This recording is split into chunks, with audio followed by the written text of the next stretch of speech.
Olá, amigos, sejam muito bem-vindos de novo para mais um ImbraCast. E hoje eu tenho a maior satisfação do mundo de ter aqui o Paulo Teixeira, um grande amigo de outras empresas, de outros caminhos que a gente teve juntos aí no passado.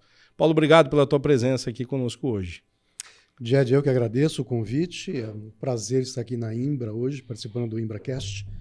E, bom, felicito vocês todos pela maravilha de empresa que vocês criaram até esse momento. Obrigado, Paulo. Vindo de você, para mim, eu brinco muito com todo mundo que ele é meu grão-mestre, sabe? Ele é realmente uma pessoa que eu ouço, escuto, me orienta muito, acalma um pouco, desacelera eu quando precisa desacelerar.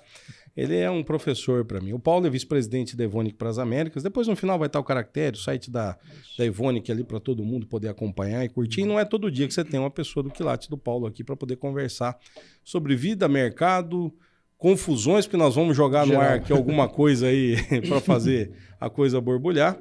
Enfim, o mais legal é vocês conhecerem a vida de um executivo como o Paulo, entenderem um pouco daquilo que é a sua mente, daquilo que ele enxerga. E é muito importante para os nossos negócios esse tipo de experiência. Paulo, podemos começar com a tua vida? Você não nasceu vice-presidente de multinacional, né? Como é que foi a tua carreira, para quem não te conhece? Bom, eu sou engenheiro químico, né, de formação. Eu me formei em engenharia química, eu trabalhei em engenharia química, né? Trabalhei em projetos de refinaria, de petroquímica, essas coisas que já faz muito tempo, mas fui engenheiro realmente, de fato. Exerceu? Exerci. Até fui para os Estados Unidos, trabalhei 3 anos nos Estados Unidos, né, como engenheiro, numa empresa de engenharia lá dos Estados Unidos, projetando petroquímicas, essas coisas malucas todas. E aí eu voltei para o Brasil, depois de 3 anos e meio, acabei indo para uma outra empresa. Pode falar nome se quiser aqui. Não, viu? eu acabei indo para a Itaúsa, né? Trabalhei na Itaúsa. Do Grupo Itaú? Do Grupo Itaú, isso. A Itaúsa é a holding. Né? A holding do Itaú. É a holding. O Itaú tem muitas empresas, tem muitas indústrias, né? Como Duratex, Deca, entre outras, né? Fora o banco também. E eu pequenininho, né? Exatamente, é um grande grupo aí. E eu fui trabalhar no grupo, né? Como coordenação de projetos. Na época a gente tinha alguns projetos aí, Polo Rio de Janeiro, né? Estava muito em voga, muita discussão. Fui trabalhar com coordenadoria de projetos, depois acabei indo trabalhar dentro de uma das empresas do Itaú, que é a L. Queiroz, né? Que tem em Jundiaí, mas os escritórios aqui em São Paulo, na área de supply chain. Então, entrei nessa área de supply chain, né? Comprando, fazendo tudo. Compras globais, né? É muito interessante isso aí, né? E uma empresa grande, né? Comprando muitas matérias-primas aí, não só tive contatos externos também, mas como BNDES, Petrobras. Eu estou vivendo um outro mundo também, né, Paulo? Teve uma outra experiência. Né? Exatamente. Daí, essa área de supply chain me levou para dentro da indústria farmacêutica. Eu tive um convite da Ford Dodge, né, para trabalhar. A Ford Dodge estava se instalando no Brasil, a gente tinha acabado de comprar Solvay, saúde animal. Saúde animal. E começou a instalar no Brasil, precisava de uma pessoa de supply chain. Eu fui para a área de supply chain, acabei ficando como diretor de supply chain América Latina há alguns anos. Né? Era aqui em Campinas, né? O escritório, né? A fábrica. Eu acho que ainda mas hoje em dia é Zoetis, né? Porque a Pfizer comprou e depois virou Zoetis, né? Spin-off de saúde animal. Isso, exatamente. Né? Então, eu trabalhei nessa área de supply chain. Quantos anos lá? Trabalhei, acho que 14 anos lá. 14 anos, cara. E aí, de supply chain, o Dicen, acho que você conhece o Dicen, o presidente da Ford Dodge, né? Ele me fez um convite para assumir uma área de negócio de aves suínos, né? E acabei assumindo esse negócio. Então foi o Dicen o responsável por trazer você para esse mundo aqui. Culpado, exatamente. É uma pessoa que eu adoro também. Ele é fantástico. Um dos grandes executivos que passaram pela saúde animal do Brasil. Exatamente. Ele é indiano, né? De nascimento. Indiano de nascimento. Acho que morou muitos anos no Canadá, Estados Unidos, México. É um cara global aí. Um cara muito bom. Inteligentíssimo. Muito, muito. E foi isso que me trouxe para dentro do negócio, né? E aí eu trabalhei na Ford Dodge, depois Ford Dodge se transformou em Pfizer. Você trabalhou com o Elcio Inri lá? Exatamente, o Elcio. Fantástico, né? amigo, foi presidente do Sindam. Não sei, o Elcio ainda é presidente do Sindam Eu acredito que não. Eu não me lembro como é que está hoje a presidência, mas o Elcio foi presidente do Sindam e trabalhou muitos anos na Zoetis, Ford Dodge, né? Exatamente. Ele é figuraça, né, cara? Lá. Muito, muito, uma pessoa fantástica também. E aí depois eu acabei indo para a Fibro, fiquei uns 2 anos na Fibro e da Fibro fui para a Evonik. Então na Evonik estou lá 8 anos e meio agora na Evonik. Um desafio muito diferente. Conta um pouco do que é o desafio seu na Evonik. Fala um pouco da Evonik. Olha, fala um pouca pouquinho... gente conhece. Vamos falar um pouquinho... Do ramo de ruminantes. Exato. Falar um pouquinho o seguinte, a Ford Dodge era basicamente biológicos, né? Perfeito. Tinha uma área de bovinos muito forte, farmacêutico e vacinas também, mas assim, aves e suínos muito biológicos, muito vacinas. Né? Aí, migrando para a Fibro, basicamente aditivos. Né? Perfeito. Antibióticos, anticoxidianos, etc. A Evonik é mais nutrição. Né? Então, mais aminoácidos. Né? Aí vem São outras tecnologias, lisina, né? outras tecnologias, né? Mais voltadas à nutrição, menos à saúde. Se bem que nós temos aí já investido, né? Temos uma divisão de saúde, né? Dentro Que já está em Evonik, curso. que já está em curso, onde a gente tem probióticos, a gente tem ácido guanidina acético, e tem outras soluções, né? Que nós temos dentro do nosso portfólio, inclusive na área de ruminantes também, que nós temos alguns produtos. Quais são os produtos de ruminantes que a Evonik tem hoje? Bom, nós temos metionina protegida. Protegida? Né?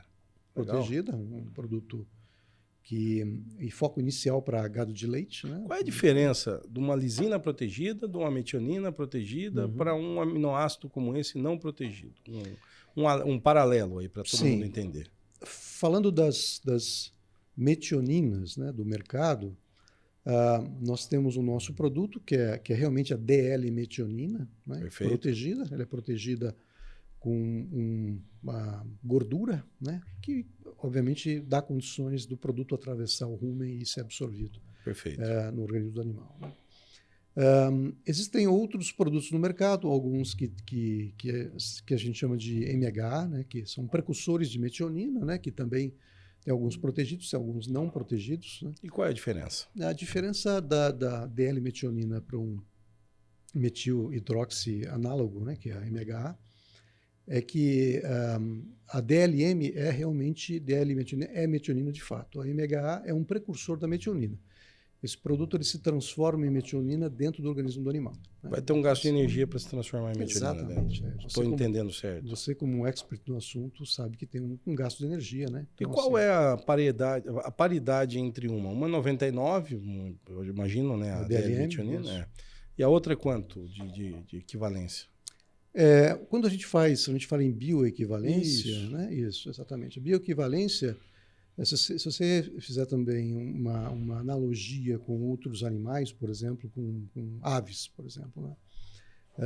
É 65 para 100. Então, 65 quilos ou gramas de metionina, o que seja, te dá você precisaria utilizar o MHA 100 gramas ou 100 quilos. É 65 para 100. Então, teoricamente, a eficiência da DLM ela é maior do que o MHA por causa desse gasto energético, então você tem de 65 para 100. Você utiliza menos, é um produto com uma tecnologia um pouco mais avançada ou muito mais avançada para poder ter esse acesso, né? Eu diria que são produtos diferentes, são conceitos diferentes para diferentes, tem vantagens de alguma forma em um, né? Tem vantagens em outro, mas em termos de bioequivalência são bem diferentes. Tem uma diferença. Então, estamos trabalhando com um produto que tem praticamente 100 de bioequivalência em relação a outro que tem 65, mais ou menos. Exatamente. Então, essas contas têm que ser levadas em consideração. Exato. Então, teoricamente, se for fazer uma formulação onde entra 650 gramas de metionina, você entra com 650 gramas de DLM, teoricamente você deveria entrar com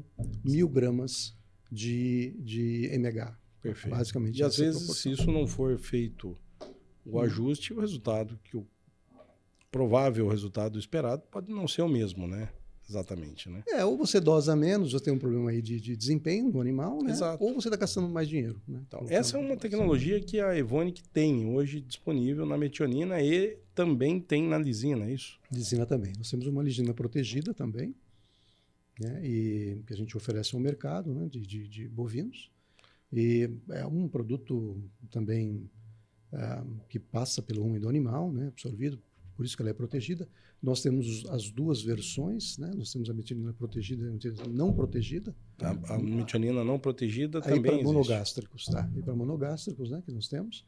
Mas a metionina protegida que nós temos também para de ruminantes aí, gado de leite e gado de corte. Então, quer dizer, tem um portfólio aí que já está começando a ser trabalhado de forma mais evidente dentro de ruminantes. É muito bom falar isso aqui, porque às vezes a gente não está acostumado a trabalhar de maneira mais efusiva com os aminoácidos na dieta, e é bom saber que tem tecnologia nova chegando, e é uma função aqui do Embracast mostrar essas tecnologias, né? Tem a possibilidade de utilizar uma lisina que vai ter provavelmente uma maior capacidade de efetividade dentro do animal, né? Isso é muito importante para quem está ali formulando. Espaço em dieta está cada vez ficando mais difícil, né?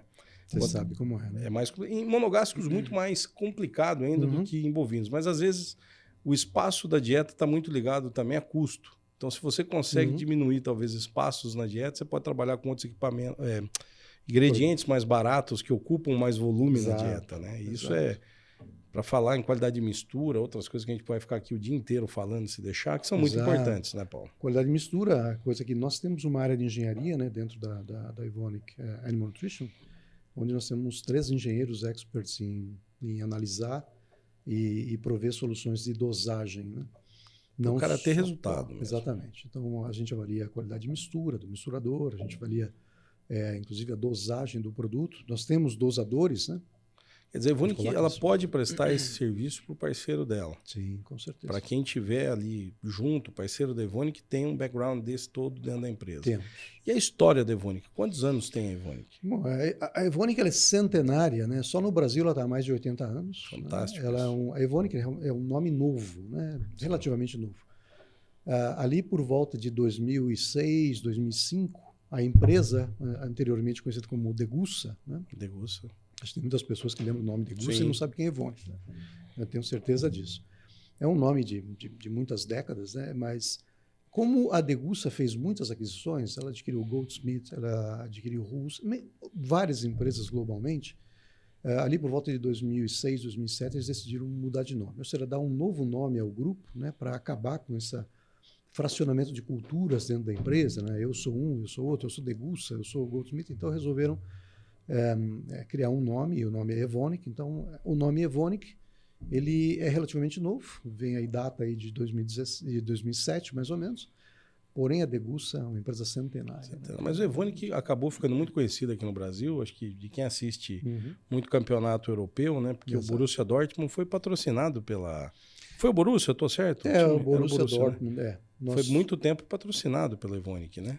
Ele é patrocinado e nós temos um pedacinho do Borussia, né? O Borussia, eu não sabia. Nós somos acionistas do Borussia, temos um pedacinho, até onde eu me lembro aí. Ela não é muito expressivo. Sim, mas está envolvido no esporte, né? Tá. E era muito legal, né? Ver uma empresa Evonik e a gente que é da área, né, cara? É um negócio diferente isso aí, né? Exatamente. E é bom, aí você chegou no meio dessa situação de evoluir cada vez mais a nutrição animal dentro da Evonik e acabou assumindo um pedacinho pequeno, né? Dessa parcela de vendas aí. Conta como é que é a tua rotina hoje. Bom, eu comecei como responsável por Brasil, né? Então comecei como responsável por Brasil, fiquei uns 3 anos nessa área. Introduzimos novos produtos, essa linha de saúde animal dentro da Evonik, que é um grande desafio, né? Como uma empresa que tem uma expressão como a Evonik, o maior produtor mundial de metionina, né? Com uma capacidade instalada aí de mais de 700 mil toneladas. Né? É espetacular a história. É um monstro. Nós temos 3 hubs mundiais aí, localizados em Estados Unidos, Europa e Singapura, né? Estrategicamente 3 continentes. Situados em 3 continentes, justamente para ter um hedge natural para os nossos clientes, né? E aí foi um grande desafio a gente introduzir a saúde dentro de uma empresa tão tradicional da área de nutrição, né? A gente patinou um pouquinho, mas agora a coisa tá andando, está fluindo bem. Né? E aí você assumiu mais território, né? Exatamente. Aí eu acabei assumindo a América Latina, né? A partir aí de 2000 eu acredito que foi 2018, por aí mais ou menos. E aí, mais recentemente, faz aí uns 2 anos e pouquinho, eu acabei assumindo as Américas. A gente acabou reestruturando a empresa globalmente. Nós tínhamos 6 regiões, né? Que era América do Norte, América do Sul, Europa, Oriente Médio e África, Ásia do Norte e Ásia Sul. Ásia Norte, basicamente, China e Japão. China e Japão. E depois a gente acabou fazendo essa junção, né, de regiões. E aí eu fui convidado a assumir as Américas. Então, desde o Canadá, não estamos falando nem dos Estados Unidos, desde o Canadá até a Argentina, é território que está sob o seu trabalho, né? As suas responsabilidades. Né? E a equipe, ao longo disso, foi se desenvolvendo. E como é que é trabalhar o mercado americano e o mercado brasileiro? Quais são os desafios maiores de você trabalhar o mercado da América do Norte em relação ao mercado... Vamos esquecer um pouco o México, que a gente traz talvez num mercado mais de América Latina, mesmo sendo América do Norte, né? Vamos falar um pouquinho em Canadá, Estados Unidos, em relação ao mercado da América do Sul. Quais são os desafios maiores culturais? São 2 mercados que eles se assemelham bastante, né? Em termos de tamanhos de empresas, né? São grandes, né? São grandes. Os Estados Unidos, assim, existe mais concentração de mercado, né, do que o Brasil. O Brasil ainda é um pouco mais pulverizado nessa área, não só de ruminantes, né, como também na área de monogástricos, né? Perfeito. Nos Estados Unidos, a gente não tem uma equipe própria, a gente tem um parceiro nosso que faz a distribuição interna, né, nos Estados Unidos. É um parceiro antigo nosso, né? Inclusive era um ex-funcionário da Evonik, né, que acabou partindo para nossos desafios, e a gente vivia muita capacidade nele e acabamos dando essa distribuição. Então, dentro dos Estados Unidos, o portfólio de ruminantes é feito através dessa empresa, né? Agora, é um mercado, com toda certeza, mais tecnificado, né? Você sabe muito bem o que é o confinamento no Brasil comparado com o confinamento nos Estados Unidos. É lá muitos bois confinados. Exato. Né? E o gado de leite, né? O mercado leiteiro nos Estados Unidos, muito, comparado com a América Latina, acho que não existe muita comparação, que é muito mais tecnificado. Então, assim, os Estados Unidos é o nosso maior mercado para produto de gado de leite global, né? Perfeito. As médias, inclusive, das vacas lá. Lógico que nós temos aqui no Brasil produtores fantásticos, né? No padrão americano. Mas as médias são maiores, né? Porque a quantidade de gente num nível alto e as concentrações, como você disse, das fazendas, os volumes são maiores, né, Paulo? De gado de leite numa unidade produtora. É fácil a gente andar ali naquela região de Hereford ali, Amarillo, ou até assim, subir um pouquinho para o Nebraska, você vê confinamentos de 100 mil cabeças estáticos, né? São outros horizontes. E aqui no Brasil, qual é a maior dificuldade de implementação dessas tecnologias? Ou é cultural, ou é um processo mais lento? O que você nota? Eu acho que ele está crescendo, né? A gente precisa aumentar o confinamento no Brasil para a gente possa adotar maiores tecnologias, né? Claro que o boi a pasto também você pode colocar tecnologia. Você também pode colocar, né? Não tenha dúvida nenhuma. Mas que no confinamento exige mais, né? Para que você dê mais desempenho. Eu acho que a gente tem que caminhar muito ainda aqui, né? Mas eu acho que a gente está num crescente, né? Sem dúvida. Até a Imbra, né? Veja só o que a Imbra está trazendo aí para dentro dos confinamentos aí, né? A tecnologia que vocês estão trazendo. Estamos trabalhando. O market share que vocês ganharam nesse pouco tempo, né, de existência aí, algo que realmente chama muita atenção. Então, eu acho que a gente está indo nesse sentido. E aí a relação disso daí com a questão do monogástrico, ela começa a ficar mais evidente. Tendo maior concentração em bovinos, a gente começa a caminhar mais para um mercado mais parecido com o de monogástricos, né? Isso. Eu diria assim, que o mercado hoje ele é aves, suínos e bovinos. O bovinos ainda está um pouquinho atrasado em relação aos outros, né? Sim, uso de tecnologia principalmente. Lógico. Mas é a evolução no sentido de caminhar para mais... O pecuarista tem evoluído de uma forma muito rápida nesses últimos 5, 6 anos aí, que eu tenho notado, mesmo com as dificuldades. E esse ano, Paulo, que nós tivemos aí o agravamento das crises aí, de novo, das commodities, tivemos um ano de 2023, final de 2022, estamos tendo, né? Muito desafiador em bovinos de corte, a gente começa a se assemelhar mais aos monogástricos também, né? Que são... Exato. Eles vivenciam isso mais, né? Os mercados de monogástricos do que os de ruminantes, né? O custo de produção no monogástrico é algo que é essencial, né? Realmente é algo controlado na quarta, quinta casa decimal. E não é não comprar menos, né? Comprar melhor para produzir mais. Explica um pouquinho melhor, isso. Exatamente. Eu acho que assim, é sempre um balanço, né? O que você precisa nesse momento? Você precisa produtividade, né, do teu plantel, ou você precisa menor custo, porque o mercado não está bom, né? Então, acho que essa reação que o pessoal de monogástrico tem, né, em balizar e avaliar o mercado e transformar isso em ações concretas dentro do plantel, na parte de nutrição e saúde, é algo que acho que o bovino de corte ainda não tem. Mesmo porque é um animal de ciclo longo, não é? Você não consegue reagir rapidamente, né? Mas, por exemplo, no monogástrico, sempre existe, né, uma avaliação, né? O preço da carne no mercado está ruim, por que eu vou jogar mais carne no mercado, né? Então, segura um pouco, né? Nem sempre produzir mais é melhor ali. Exatamente. Então, talvez produzir com 1 quilo mais barato. Exatamente. Aí você foca no custo, né? Usando talvez menos aditivo, né? Tira vários aditivos da sua formulação. Acontece muito isso. Acontece bastante esse tipo de coisa. E aí depois volta tudo quando melhora. Quando você precisa de produtividade, você volta com os aditivos. Fica nessa gangorra. Eu acho que é algo natural, é uma solução que o produtor tem, né? E você sabe que os produtores brasileiros são extremamente competentes, né? A gente não deve nada, minha opinião particular, né? Não sou um técnico expert, mas como estou há tantos anos no mercado, eu vejo isso. A gente não tem nada a dever para outros mercados mundiais, né? Concordo. Hoje em dia nós somos referência, né? A gente não busca tecnologia fora, né? Suínos ainda alguma coisa, né? Perfeito. Eu diria. Mas na área de avicultura, né? No frango de corte... E de bovinos eu digo também a mesma coisa, Paulo. Eu acho que hoje nós temos no Brasil confinamentos, e eu tenho uma história muito legal sobre isso aí. Eu tive numa visita no ano passado, meados de outubro do ano passado, com amigos num confinamento no Texas, e nós estávamos lá e quem nos recepcionou, o proprietário, mostrou muito simpático o confinamento dele. Eu já conhecia, uma operação muito eficiente, e perguntou para um dos nossos amigos que estava fazendo a visita, que por sinal é produtor aqui no Brasil e tem um confinamento espetacular. O cara falou: olha, eu tenho um pouco aqui, um vídeo institucional do meu negócio. E plugou lá na TV do escritório. No final, a hora que acabou o vídeo, o dono do confinamento virou e falou assim: mas o que você está fazendo aqui? Teu confinamento está melhor que o meu, pô. O que você está querendo ver? Você veio aprender aqui. O que você veio aprender aqui? Ele falou: não, eu vim trocar experiência. Eu falei: não, eu quero conhecer o teu confinamento. Então é muito legal isso, ver o quanto evoluímos nessa área em termos de manejo. Os animais são diferentes aqui, né? As tecnologias utilizadas são diferentes. Em bovinos, especialmente, nós não podemos utilizar algumas ferramentas que eles ainda utilizam lá, né? Mas o mercado, aí eu queria entrar nessa seara que eu falei da polêmica, você não ia ficar livre. Vamos lá.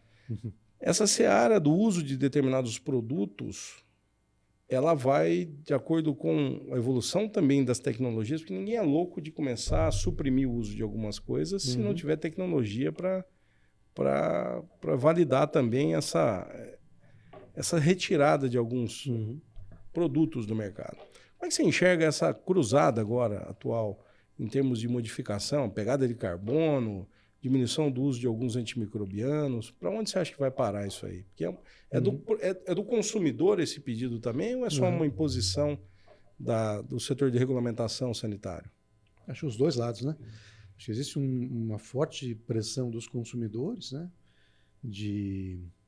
Das ONGs, né? Entre outras, né? Do próprio consumidor, que hoje em dia, quer você queira, quer não, as gerações mais novas são mais conscientes, né? Eu vejo pelo meu filho, né, que tem 20 anos de idade, ele questiona muito, né, alguns hábitos que a gente tem, né, os mais velhos, com relação à sustentabilidade, né, piscina. Não sei se você tem piscina na tua casa, eu tenho na minha. Para que essa piscina aí, né? A gente quase que não usa, fica água, usando banheira, água, essas né? coisas todas, né? Isso não é sustentável, tal. Então existe uma série de questionamentos, né? Quero um carro elétrico pequeno. Pô, eu queria, na época da minha época, aquele Maverick V8, né? E queria mais era fazer barulho. Ele quer um carro elétrico, pequeno, quer dizer. É outro conceito, né? Outros conceitos. Eu acho que assim, o pessoal está vindo com uma mentalidade diferente, né? Que eu não acho ruim. Não, pelo contrário. É evolução até da nova geração. Então, eu acho assim, é uma evolução, né? Eu acho que a gente está caminhando, mesmo porque ainda é muito questionável a questão dos antimicrobianos aditivos, né, de crescimento. Perfeito. A gente não consegue cabalmente dizer que faz mal, né? Exato. A gente não tem provas, né? Não tem prova nenhuma ainda. Exatamente. Mas, enfim. Mas existem os estudos que demonstram alguma coisa. O Manela teve aqui recentemente falando sobre isso, tá? Desculpa te interromper. Existem alguns estudos, aí o cara pega o estudo e vai, né? E isso vai virando um conceito, né? Exatamente. Como o Manela bem disse aqui, né? De uma maneira bem ética, como você está falando. Sim, isso não, acaba virando uma situação onde o mercado pressiona, né? Exato. O mercado pressiona, porque existe essa incerteza, e a incerteza cria insegurança, né? E, obviamente, as pessoas, então, querem partir para alguma coisa mais sustentável. Eu não acho ruim. Eu acho que o europeu começou primeiro, né? Não sei se você se lembra, mas no início dos anos 2000, lá a Dinamarca começou com um corte de uso de antibiótico. Sim. Depois acabou sendo um tiro no pé, porque acabaram consumindo o dobro de antibiótico como terapêutico e não como promotor de crescimento, né? Porque não estavam preparados, não tinham tecnologias. Não basta você cortar sem ter um substituto na tecnologia. Perfeito. Né? Mas, ao longo desses anos, essas tecnologias melhoraram muito. Então, hoje em dia, você tem probióticos, você tem fitoterápicos, você tem óleos essenciais, você tem uma série de soluções que você pode usar. Aminoácidos, né? Peptídeos, uma série de coisas entrando aí. Exatamente. Mas isso custa muito caro para as indústrias poderem desenvolver isso. E não é de um ano para o outro. Você viu aí recentemente o Covid, para se fazer uma vacina, o tempo que se gasta e o tanto de dinheiro que se gasta para poder desenvolver algo que seja utilizável, né? Sim. Cada um que discuta aí validação ou não estamos aqui para isso, mas eu digo o seguinte, a questão maior é demora. E a indústria, nesse ponto de vista, por vezes, né, Paulo, e a Evonik, que tenho certeza que atravessou isso ao longo da sua história, ela é obrigada a investir sozinho nessa tecnologia para suprimir a retirada de uma outra tecnologia, sem o aporte e sem o incentivo de ninguém. E muitas vezes o consumidor não entende o custo disso lá no ponto final, né? Como é que é lidar com isso daí? Por exemplo, uma lisina protegida que você está colocando agora como uma opção no mercado de ruminantes de corte. Jed, é como o mercado farmacêutico, né? As empresas farmacêuticas têm os seus R&Ds, né? Suas áreas de pesquisa e desenvolvimento. Pô, e você investe às vezes 10 anos, né, para poder lançar um produto, né? É muito tempo, fase dinheiro. 1, 2 e 3, depois você lança o produto, fase 4, né? E aí você... muitas pessoas questionam, pô, é caro demais, é um absurdo, tá? Mas pô, você não vê quanto que ela gastou nos últimos 10 anos, né? Que ela está simplesmente recuperando o investimento. E não dá para né? diluir no primeiro ano, né? Não, e outra coisa, né? Se você forçar uma empresa a baixar o preço de um medicamento artificialmente, que ela não recupera o dinheiro, ela não tem dinheiro para investir nos próximos. Ela tem um pipeline de produtos, né, em desenvolvimento, né? E nós, do lado de saúde e nutrição animal, é a mesma coisa. A gente investe em pesquisa e desenvolvimento, é um dinheiro que a gente põe ali e que a chance de dar errado é grande, porque nem sempre todos os cavalos chegam lá na frente. Você sabe a como maior é que deles funciona, malogram, né? fica no meio do caminho. Exatamente. Então, é o que acontece, a mesma coisa com as empresas de saúde humana, saúde animal, a nutrição é a mesma coisa, né? O R&D, ele tem um pipeline que você tem que investir continuamente, está alimentando, né? Para que você tenha novas tecnologias eternamente, né? Eternamente disponíveis nos próximos anos. Se você corta agora, não vai para frente, né? E eu acho que assim, o que voltando um pouquinho no tema dos antimicrobianos, né? Eu acho que já são mais de 20 anos que a Europa meio que... regulamenta, quase 20 anos, né? Quase 20 anos aí. Eu acho que nesses anos todos, várias soluções foram desenvolvidas e a gente, nos mercados outros, né, fora da Europa, já estão partindo para as mesmas soluções, né? Estados Unidos também. Principalmente que nos Estados Unidos ainda é permitido o uso de antimicrobiano para motor de crescimento, né? Mas assim, as próprias empresas já estão deixando de usar. Como no Brasil também, várias empresas já optaram por deixar de usar. E é claro que isso faz com que você tenha uma nutrição mais sofisticada, né? É onde eu queria te perguntar, exatamente. Isso começa a acontecer. Claro. E é o desafio para uma empresa como a Evonik e outras tantas empresas importantes conseguirem acompanhar isso aí, né, Paulo? Porque é uma cruzada de investimento que muitas vezes o consumidor não enxerga, né? Pô, eu estou comprando uma situação aqui de um produto, me posicionando, mas ele não entende que você já está ali, talvez com 1 ou 2 produtos na pesquisa e desenvolvimento em curso, gastando uma fábula de dinheiro que aquilo ali é o que está suprimindo, pagando aquele custo, né? Exato. Assim, é um contínuo, né? Não dá para parar. Eu acho assim, qual que é o futuro? Eu acho que o futuro vai ser muito mais sustentável do que a gente tem hoje. Isso aí, ponto pacífico. Você acha que isso é um ponto que está definido mesmo? Acho que não tem como, né? Essa pegada de carbono, essas coisas todas, você acha que esses desafios vieram para...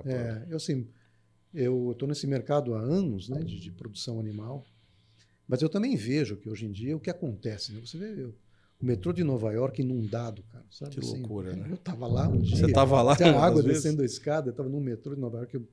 Eu fui ali para me abrigar da chuva, falei, acho que eu entrei numa armadilha, porque acho que eu vou morrer afogado. Morrer afogado. E ninguém tinha visto aquilo lá, né? Faz uns 5 anos, mais ou menos. E eu digo assim, a gente precisa cuidar do meio ambiente, né? A gente está chegando num ponto que eu acho que a gente deve prezar um pouquinho pela terra que nós herdamos e que vamos deixar para os filhos e netos, né? Você não acha que nós estamos aqui, no ponto de vista Brasil, quando a gente fala de Brasil, eu estou falando, vamos partir mais para o lado da agricultura e pecuária intensiva de gado de corte, tá? Vamos esquecer um pouco o mercado de monogástricos, tá? E vamos olhar muito mais para esse... Eu quero entrar depois numa situação de monogástricos também, que o consumidor entende pouco de algumas situações e eu vi um vídeo essa semana que eu fiquei com vontade de, enfim, falar o que eu tinha e não tinha direito de falar para a pessoa que postou esse vídeo. Mas vamos falar primeiro de ruminantes. Enfim, a gente está falando sobre um país aqui, o Brasil, que tem mais, acho que de 66% da vegetação dele preservada, né? A utilização, acho que em agricultura é menor do que... Eu não me lembro os números, mas é pequena, menor que 18% agricultura e pecuária. E as cidades ocupam 4%. Então, outro dia eu vi um cidadão dizendo numa rede de televisão, mas a segunda sem carne. Por que ele não para de andar de carro segunda-feira? Por que ele não vai andar de patinete elétrico? Por que isso começa a bater tanto dentro de um setor que está fazendo comida e que não é, emissor de carbono? Aliás, carbono, se não tiver carbono, não tem vida, né? Não fala isso. Mas ele não é... Ele, na verdade, ele captura mais do que ele emite. Paulo, você não acha que a gente tem que se comunicar melhor para o consumidor final, para não ter um desvio de informação de uma rede de televisão como essa, dizendo segunda sem carne? Não tenha dúvida. Isso aí é algo, para mim, uma falta de esclarecimento ao público e falta, às vezes, de ação do nosso próprio setor, né? Concordo. Eu me lembro há alguns anos, quando foi? Acho que foi, sei lá, meados da década passada, mais ou menos, 2015, por aí. Eu tive uma reunião na BPA, com o pessoal da BPA, porque à época a gente estava querendo alavancar o consumo de ovos, né? Perfeito. Ovos do Brasil, na época era 100 ovos por habitante, né? Muito por ano. Pequeno. Muito pequeno. Agora já está próximo de 300. É um espetáculo. Você viu que absurdo. E você vê que dá retorno. E eles fizeram um programa muito interessante de conscientizar os médicos. Sim. Porque os médicos é que diziam... Eu cheguei a ver isso. A minha sobrinha ficou grávida, chegou para mim e falou, meu médico mandou parar de comer ovo. Meu Deus. Né? Porque agora eu estou grávida, não posso comer ovo. É um alimento maravilhoso. Né? É absurdo, né? E aí na BPA nós começamos essa iniciativa aí de fazer palestras nos hospitais, né? Conscientizando a comunidade médica, né? Do que era efetivamente a vantagem de se comer uma proteína como ovo, né? Que é maravilhosa, né? E hoje em dia eu acho que a maioria das populações já é mais consciente com relação ao valor do ovo, né? Já desmistificou um pouquinho essa ideia de alto colesterol na gema, essas coisas todas, né? Concordo. É um tremendo absurdo. Eu acho que a gente precisa fazer o mesmo com relação à produção animal em geral, né? Ruminantes, né? Principalmente, né? Que tem o maior ataque aí. Exato. Mas eu acho que tudo isso é falta de conhecimento e falta de esclarecimento, né? Em relação à proteína. É claro que a gente tem os veganos, a gente tem os vegetarianos. A gente respeita, não tem problema. Não quer comer carne, não coma, né? Mas não fale em verdade. Exatamente, mas não fale em verdade. Eu respeito todos, eu não tenho problema nenhum. Também. Mas acho que a gente precisa esclarecer. Quando a pessoa vem com vamos fazer uma segunda sem carne, por quê? Qual é o motivo? Mas o motivo elencado por essa rede de televisão, Paulo, foi justamente a emissão de CO2. Então, que é um absurdo, né? Mas, meu Deus, aí tem que matar no ato, né? Ou seja, os órgãos aí que protegem o setor, né? Tem que se comunicar melhor com essa rede de TV e esclarecer, ter uma reunião com os caras e esclarecer, falar, é absurdo o que vocês estão dizendo. Mas eu acho que falta um pouquinho Paulo, de comunicação. Eu vi agora, recentemente, alguns médicos, não sei... Assim, lógico que as pessoas selecionam os vídeos para mandar pra gente, né? Isso aí acontece. Você tá lá, você recebe no canal 5 vídeos de médico falando mal de leite. Pode, meu Deus. Eu já escutei também isso. Você diz, espera aí, então vamos lá. Vamos entender por que ele está se posicionando dessa forma. Eu acho que a gente é muito lento em tentar ensinar a via correta. E nós nos comunicamos muito bem dentro do nosso negócio. Eu com você... Com quem trabalha aqui próximo da gente, a gente sabe todos os números de cor. Mas a dona de casa que vai comprar o ovo lá, o peito de frango, que vai comprar o bife para casa dela, que é a decisora, que 70% das compras ou mais é ela que vai lá comprar carne. Exatamente. Ela recebe essa informação. Ela é exposta a esse tipo de comunicação ruim, né? Distorcida. De novo, eu acho que a gente tem que se comunicar melhor. Eu acho que a gente tem falta de comunicação. A parte do ovo é um exemplo. O ovo a gente conseguiu reverter a situação. Acho que a gente tem que fazer o mesmo trabalho nas proteínas, na parte de sustentabilidade, né? Agora, recentemente eu escutei o vídeo que me deixou bastante aborrecido e inclusive quem me mandou, eu tomei a liberdade de ligar de volta, porque se mandou é porque achou que aquilo era relevante e eu acredito que eu tenha perdido a amizade com esse cidadão. Mas também não vai fazer falta, porque mandou um vídeo de um galpão com algumas aves morrendo. Nós estamos num calor de 43 graus, de repente, em algumas regiões do país. por mais que você queira botar processo de ventilação, teve gente que morreu no show do Rock in Rio, infelizmente, por Rock in Rio, não, desculpa, da Taylor Swift agora, pelo amor de Deus, não Rock in Rio, da Taylor Swift, e ninguém lá, nenhum organizador desse show previa que pudesse acontecer uma fatalidade dessa, meu Deus do céu. Ninguém faz um evento desse para ter um problema. Ninguém quer o mal de ninguém, subentende-se, né? Então, assim, a gente tem que ter é muito triste, é ruim, temos que ver processos para que isso não ocorra de novo, tanto que houve um remanejamento das datas de show da cantora, os caras fizeram água, enfim, foi feito... Uma fatalidade. Foi uma fatalidade, meu Deus. A gente sente muito, eu fiquei muito... Do lado de cá, como pai, né? A gente fala, porra, podia ser a filha da gente, né, cara? E você se emociona ver um negócio desse. Agora, o cara manda um vídeo morrendo lá, aves, tá morrendo, mas meu pai amado, cara. Tá morrendo gente, não tá morrendo só aves. É um desafio, tá todo mundo correndo para tentar resolver esse problema. E que garante que essa ave não morreria fora também do galpão? Exatamente. E aí esse vídeo foi parar num grupo e um monte de gente, não pode comer carne de frango, porque é isso aí que estão fazendo. E eu acabei no mesmo dia, indo numa reunião. Eu não estava aqui, olha o absurdo disso. Eu estava fora do país, aqui na América do Sul, a trabalho, e um cara comentou comigo sobre esse vídeo. Pô, mas tá morrendo animal lá no Brasil assim? Eu falei, cara do céu. Assim, a velocidade da comunicação hoje em dia é muito grande. A gente precisa tomar muito cuidado com o que a gente divulga por aí. A gente está passando uma onda de calor. Né? Exato, meu Deus, é um desafio. Exato. Eu tenho assim, reuniões diárias, né, com o pessoal da Alemanha e tal.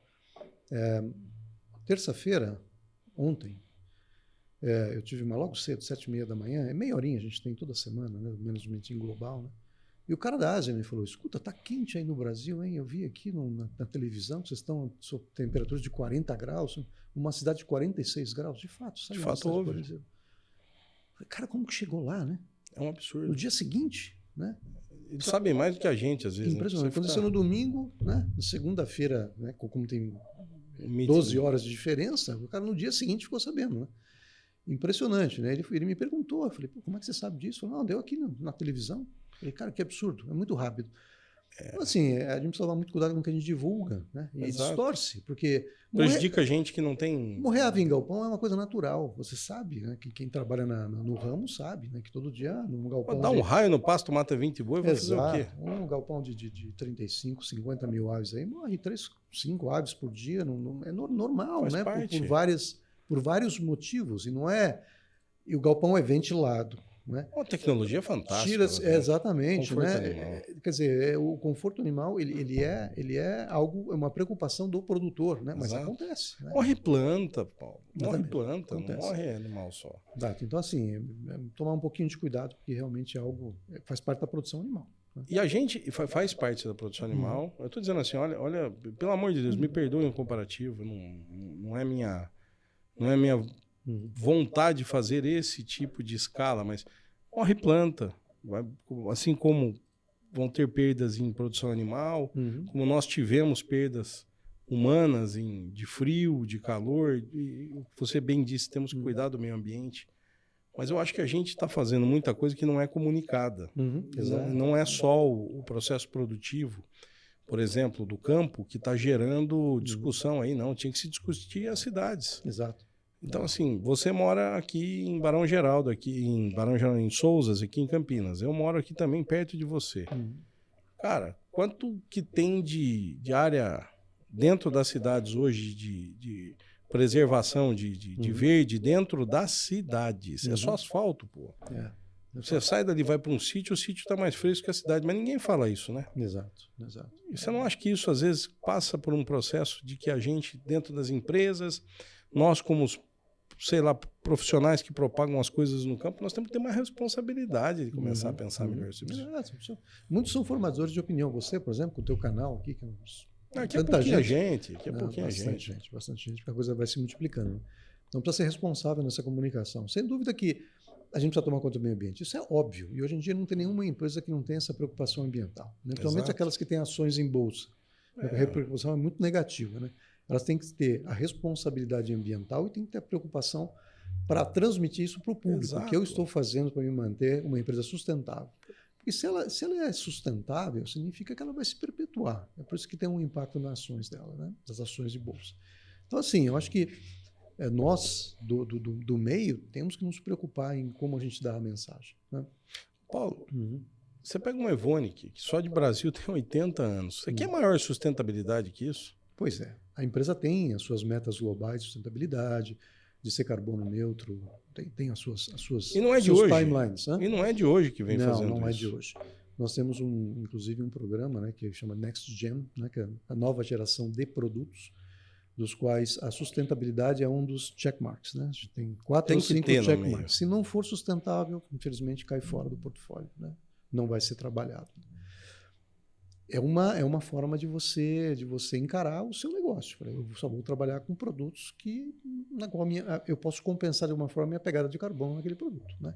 Ou seja carbono neutro. Né? Neutralizar, né? Exatamente. Então, eu acho que a maioria das empresas está passando por esse lado. Né? Eu tive com um francês outro dia também, ele me falou o seguinte: puxa vida, vou ter um produto do fulano da empresa tal, me chamou muita atenção, mas ele não tinha ainda um teste de pegada de carbono. Eu fiz uma pergunta para ele, porque eu sou muito curioso, eu disse, ok, ele não tinha o teste, mas você me disse que ele traz uma redução de ingredientes na dieta, ou seja, melhora a conversão alimentar. Isso não é pegada de carbono positiva? Se eu gasto menos, produzo com mais eficiência, automaticamente produzo menos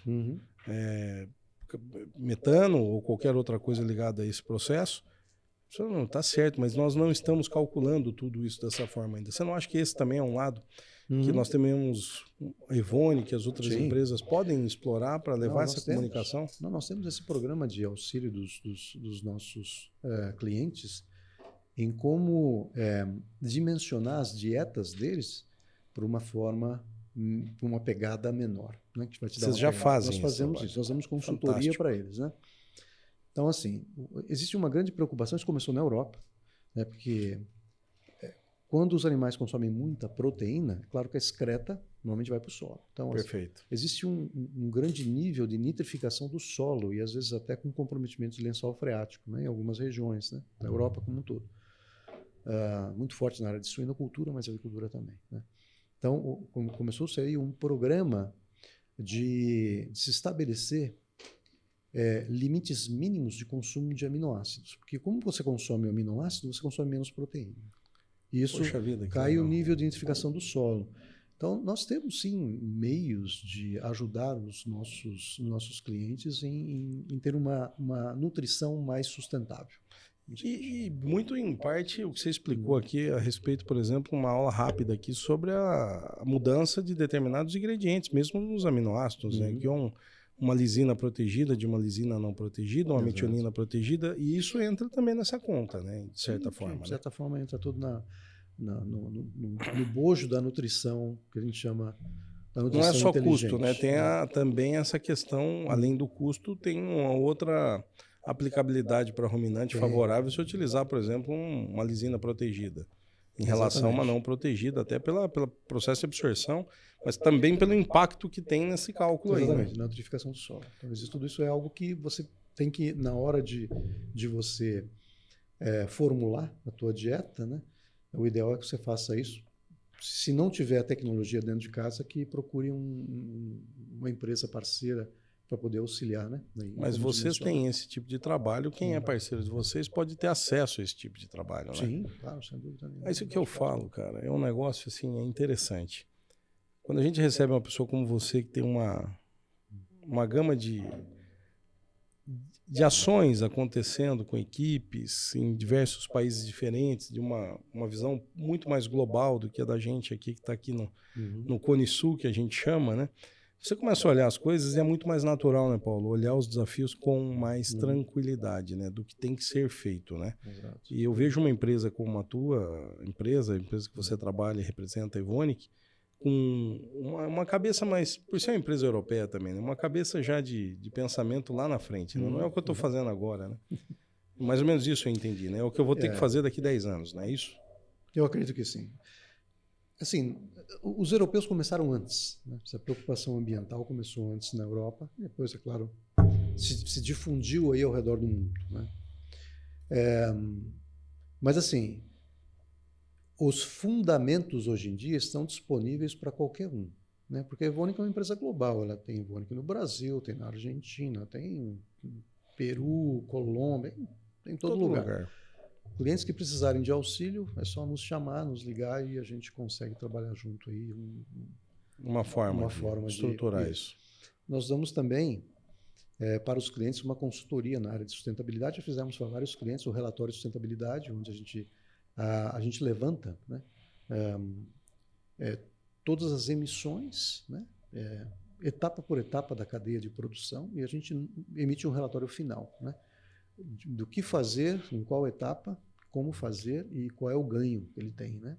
Em cima disso. Em cima de redução de pegada, né? A gente tem condições de fazer. Deixou de ser só vender produto, né? Exato. Eu acho que a empresa hoje em dia ela não investe só em produto, mas investe também em conhecimento, né? Porque o cliente, ele não é só um comprador de produto teu, ele compra a solução sua, né? Exato. Às vezes a solução ela passa pelo produto, às vezes ela simplesmente está limitada a um serviço específico. Por exemplo, nós temos um serviço de NIR, né? De NIR, né? NIR. Se chama MinoNIR. Né? Explica um pouco para quem não conhece o NIR, o que ele faz. O NIR, basicamente, ele é um processo analítico, né? É um método Perfeito. analítico, onde você... Vou dar um exemplo, por exemplo, de uma soja. Né? Você tem uma soja, você pega uma amostra da soja, você coloca dentro do equipamento NIR, que a gente chama de equipamento de espectro de infravermelho. Espectro de infravermelho, que atravessa o feixe. Exatamente, atravessa o feixe e aí ele te dá um perfil, né, dos aminoácidos que você tem dentro daquela soja. Né? No nosso caso específico, nós temos um NIR que ele é online. Né?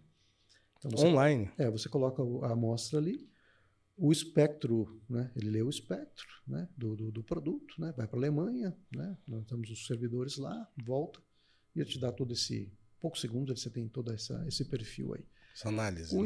Com isso você consegue claramente ver, como é que eu estou formulando os meus níveis de aminoácidos, o que eu estou alimentando. Você faz isso para milho, soja e tal, né? Para todos. Aí você vê o que você está dando em termos de aminoácidos, né? Eu preciso suplementar, né? Porque nós estamos comentando da lisina, né? Olha, não tem lisina suficiente aqui nesse meu... Então, abaixo dos níveis necessários. Abaixo dos níveis. Então, suplemento. Quanto que eu vou suplementar? Você vê a diferença, né, entre as recomendações, as tabelas, só pelas brasileiras têm isso. Você vê ali o que você precisa suplementar. Os nutricionistas estão cansados de saber disso, né? Eu não sou um expert, mas eles são. Os nutricionistas aí brasileiros sabem. Então, esse serviço de NIR é extremamente importante.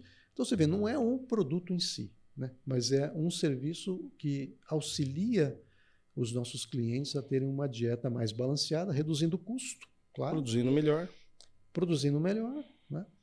E você consegue explorar a genética, né, de ave ou suíno ou bovino de uma forma mais otimizada. Né? Esse é um ponto que você tocou agora interessantíssimo. Ao longo dos anos, né, a genética em aves e suínos ela teve uma caminhada fantástica no nível de se produzir um padrão.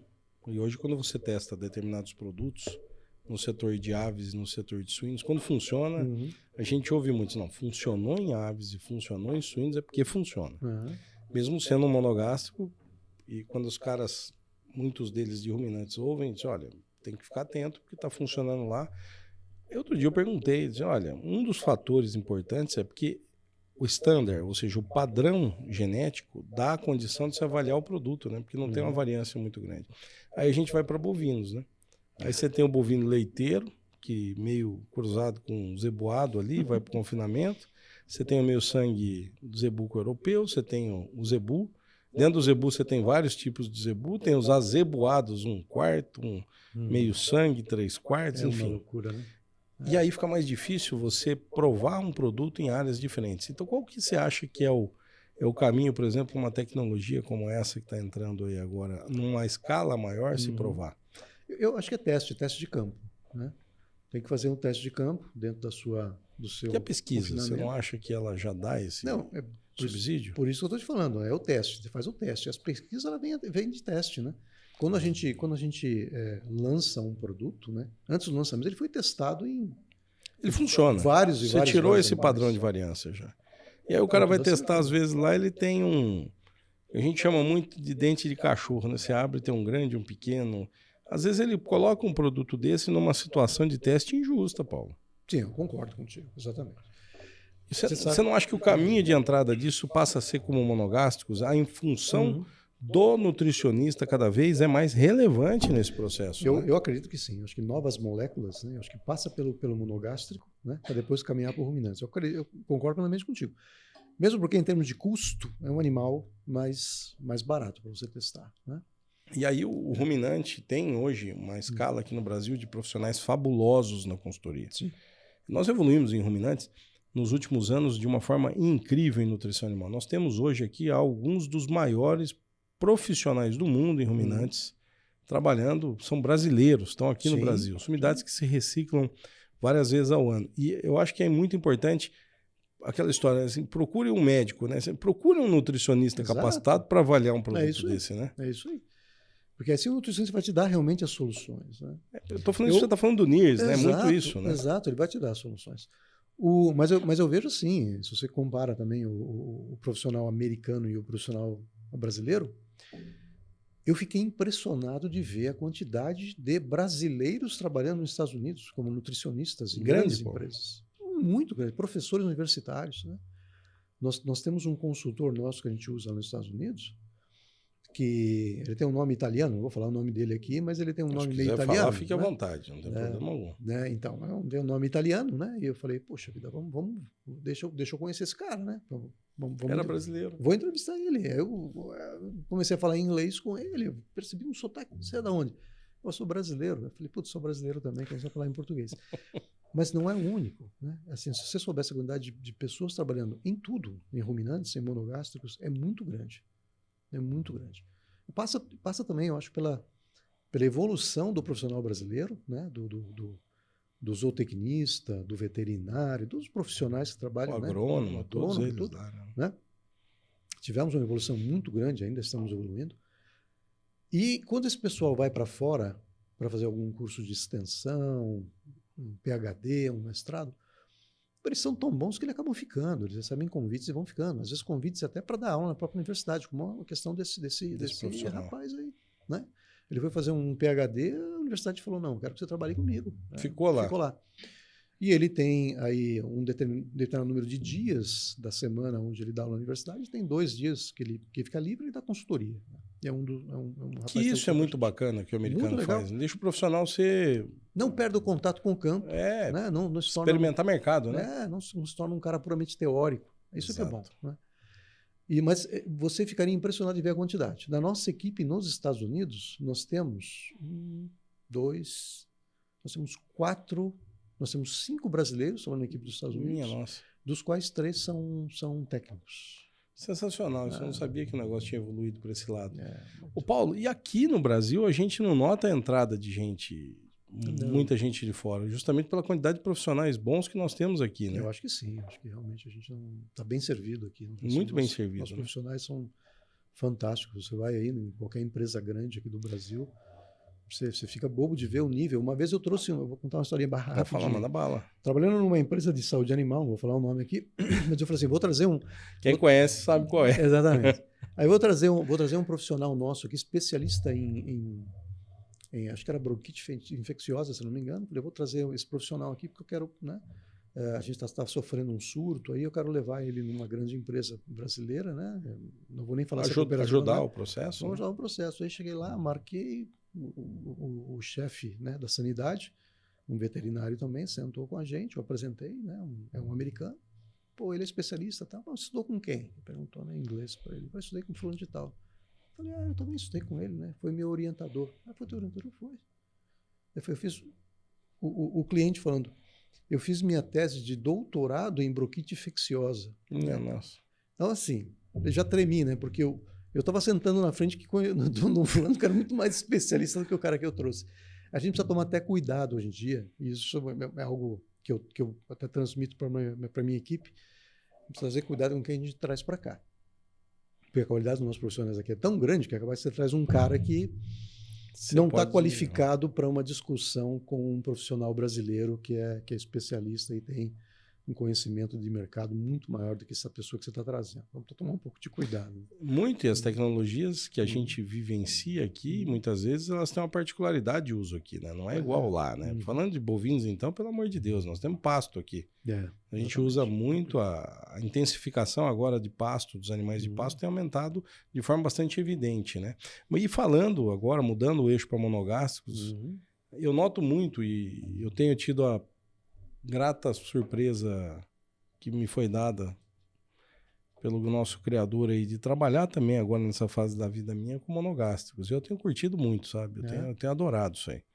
Porque eu tenho aprendido muito mais sobre o olhar de encontrar soluções, né? E não só os problemas, né? Porque os problemas são muito evidentes, são milhares e milhares de animais. Você já tinha me dito isso lá atrás na minha carreira. Quando você entra numa situação de monogástrico, são outros números, né? A escala é outra, né? A escala é outra. E eu tenho visto muito em algumas empresas que eu visito com os nossos colegas aqui, muitos tanques da Evonik, né? Com soluções dentro de algumas empresas. Conta um pouquinho, como é que vocês trabalham esse... É um mercado muito difícil, né? E vocês provêm soluções também dentro das... Você estava falando de qualidade de mistura, mas as soluções de mistura também dentro do cliente, de armazenagem, de flexibilização, de recebimento de produtos. Como é que surgiu isso aí? Por que vocês fazem esse tipo de trabalho? Olha, isso vem da evolução do mercado, né? E das empresas. Então, você pega uma fábrica de ração hoje, de um grande grupo ou cooperativo, eles têm consumos de aminoácidos brutais, né? Enormes. Enormes. Chega até 200 toneladas por mês de uma lisina, né? Coisa assim. É muita coisa. Você imagina se você fornece para esse cliente em sacos de 25 quilos. Você imagina o exército de pessoas que ele precisa ter rasgando o saco e jogando dentro do misturador, né?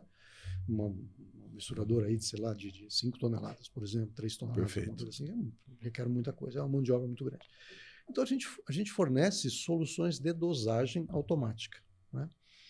Então, um exemplo, né, de um produto nosso, né, que é o Biolis, né, que é uma lisina. Que é uma lisina. Exatamente. A gente fabrica lá no Paraná, lá em Castro. Já usei, produtaço. Exatamente. A gente trabalha aqui na Imbra. Sai da nossa produção, vai para dentro de um caminhão granel, por exemplo, né, para um grande, vai ser um caminhão granel, né, de 30 toneladas. Esse caminhão granel segue para a fábrica de ração. 30 toneladas? Exato. Aí chega lá na fábrica de ração, através de bomba de vácuo no equipamento nosso, né, do caminhão. Isso é um comodato? Não. O caminhão. O equipamento nós doamos para o cliente. Fantástico isso. Nós colocamos o equipamento e nós doamos para o cliente. São tanques silos, né, de 90 metros cúbicos. São enorme. Enormes. Eu vi um outro dia numa grande, eu fiquei apaixonado, porque é bonito demais. Enormes, né? Exatamente. Então nós montamos, construímos, junto com o equipamento de dosagem também, né, que faz parte, que é totalmente automático. Líquido, tudo isso? Não, tudo pó. Tudo pó. Tudo pó. Só para quem está nos ouvindo entender a dificuldade que é, né? Você está provendo, então, não é jogar em bomba líquida e mandar. Não, é pó. É tudo aspirado para dentro desses silos, né, que tem aí, sei lá, quantos metros, 15 metros de altura, alguma coisa assim. E ele fica armazenado ali, né? A metionina, né? O Biolis. Às vezes você tem 3 tanques, né? Você tem metionina, você tem o metamino, né? Metionina, tem o Biolis, a lisina, você tem a treonina, né? O treamino também. Às vezes você tem 3 tanques. E desses tanques você tem a dosagem automática, já na proporção que você determina no computador. Lá num PLC que já comunica com aquilo. Já dosa, já faz a dosagem correta para ir já dentro do misturador automaticamente. Ninguém rasga saco, nem nada, não tem exposição a nada, nem a pó, nem nada. Diminui o custo de produção de fábrica do cara. Com certeza. Mão de obra, né? A segurança, né? A precisão da dosagem, né? E para fábricas de ração menores, nós temos equipamentos em big bag. Então, ao invés de você mandar o caminhão silo granel, você manda um caminhão com big bags. Então, são big bags de 1 tonelada e você, com a empilhadeira, alça ao equipamento e ele dosa a partir do big bag. Dali 2 horas, 3 horas, 4 horas, dependendo do consumo, você troca aquele bag e coloca outro. E também tira transbordo, né? tira transbordo de mão de obra. E economiza mão de obra fantasticamente também. Então, várias soluções. Paulo, isso são todas soluções, né, que você vai levando. E nós temos acompanhado ao longo do tempo agora, por uma característica de mercado, também evoluções de soluções líquidas e pó ao mesmo tempo, Sim, dentro dos processos. Que nós temos também, nós temos uma lisina líquida. Então, né? aonde eu ia entrar agora? Como é que é trabalhar com essas situações dentro do cliente? Como é que a Evonik ela faz essa entrada? Pô, é feita uma análise, olha, se for usar o pó ou a demanda é do líquido aqui numa determinada formulação, esses equipamentos entram. Quais são os benefícios que isso acarreta para o cliente dentro de uma parceria dessa? Bom, eu estou falando isso porque amanhã pode começar a acontecer isso em bovinos de corte, em grandes confinamentos, aí chega lá, tá um baita de um equipamentão daquele lá da Evonik, e o cara perde o medo de começar a utilizar ou dentro de uma fábrica dessas grandes. Aliás, está tendo agora, essa semana, que amanhã vocês vão estar vendo essa entrevista aqui no dia 23, está indo ao ar a entrevista nossa, hoje é dia 22, está gravando um dia antes de ir para o ar. Vocês vão assistir aí essa entrevista, vai estar ocorrendo o simpósio das BRAM, das indústrias de suplemento mineral. Isso pode ser usado numa indústria também, né? Como é que é esse equipamento? O cara, às vezes, num bovino de corte ali, na indústria de ruminantes, ele ainda tem um pouco de receio de utilizar essas tecnologias. São equipamentos automatizados, né? Você tem esses silos enormes, mas depois do silo você tem um equipamento realmente sofisticado, né? Onde você tem ali um painel, né? Onde você tem ali um monitor, você tem um teclado, e ali dentro, com o nosso software, ele determina qual é a dosagem que ele quer para cada aminoácido, né? E aí essa dosagem depois é transferida para dentro do misturador, sem intervenção nenhuma, né? Então, isso num processo automático, para cada batelada do misturador, você tem uma batelada já com a proporção correta de aminoácidos dentro do misturador. Isso para grandes clientes podem ter o acesso a isso aí. Grandes confinamentos, grandes indústrias. Pode, talvez não o silo de 90 metros cúbicos. Não, mas na proporção mas o Big dele. Bag, mas Big Bag. O equipamento Big Bag também. Às vezes você usa uma tonelada e meia por dia, você vai trocar um Big Bag de manhã, esquece, vai trocar no dia seguinte só, alguma coisa do gênero. E vai embora, e está usando o produto, está dosando, e está mandando, e isso ajuda a empresa também a ter fluxo na fábrica, né? Não fica fazendo transbordo de saquinho, né? Exatamente. Imagina cortar saquinho e colocar lá dentro, como a gente fazia antes. É claro que alguns aditivos menores, um probiótico, alguma coisa assim, você ainda precisa rasgar o saquinho e colocar lá dentro. Mas nós também temos uma solução de dosagem para um saco. Como é que é isso aí? É um microdosador também. Como é? Né? Conta mais, vai. Agora você começou a falar, termina. Tem um microdosador. Você coloca um saco, né, num silo em cima do equipamento, e ele vai microdosando, que são quantidades às vezes muito pequenas. Se você não fica pesando lá, ele faz a microdosagem? Ele faz a microdosagem e já joga para dentro do misturador também. Quem então, faz premix, por exemplo, pode usar isso na fábrica de premix. Sem dúvida. A gente tem clientes que usam, né, para probióticos, para ácido guanidina acético também, que é um produto muito legal isso, né? Que é o guanamino. Então a gente tem todos esses produtos aí que a gente oferece essas soluções, né? Não só de dosagem, como serviços analíticos também. A gente faz, por exemplo, os testes de dosagem, né? Porque o misturador, na realidade, você precisa... O processo de mistura ele é complexo, né? Porque às vezes você tem um processo de demistura. Se você mistura muito tempo, ele faz a demistura. Prejudicando, exatamente. Tem o tempo correto. Você perguntou do líquido. Nós, Evonik, acreditamos que pó é melhor para misturar. Perfeito. Num ambiente de fábrica de ração. Você tá Perfeito. Soja, que basicamente é farelo de soja, é milho, né? Tudo que você está misturando. E aí você vem com um líquido por cima. Então... tem que ser muito precisa a pedra, mistura. Né? Cria grumos, né? Dá um problema. Então, a dosagem de pó, ela traz um processo mais homogêneo, né? Então, a gente acredita mais no pó. Mas tem líquido. Porém, nós temos soluções para líquido também, porque algumas matérias-primas são líquidas, você não tem elas pó. E você tem que achar a solução. Então, a gente acha a solução. Nós fazemos também isso aí. E nós temos lisina líquida também. Alguns clientes acreditam em lisina líquida. Nós temos lisina líquida, né?